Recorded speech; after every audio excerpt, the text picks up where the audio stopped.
ഹരേ കൃഷ്ണ.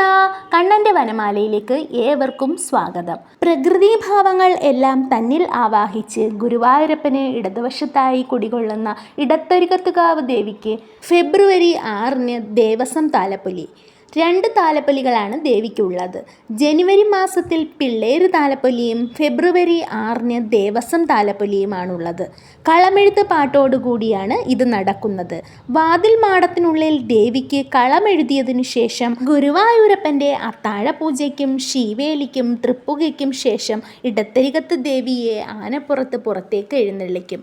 പ്രദക്ഷിണത്തിനു ശേഷം കളമെഴുത്ത് പാട്ടിനായി നിയോഗിക്കപ്പെട്ടിട്ടുള്ള കുറുപ്പ് പാട്ട് പാടി കളം മായ്ക്കുന്നതോടുകൂടി ഈ ചടങ്ങ് അവസാനിക്കും.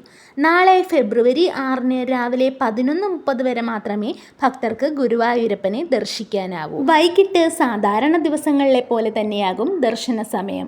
ഏവർക്കും പൊന്നു ഗുരുവായൂരപ്പൻ്റെയും ഇടത്തരികത്തുകാവ് ദേവിയുടെയും അനുഗ്രഹം ഉണ്ടാവട്ടെ. രാധേശ്യാം.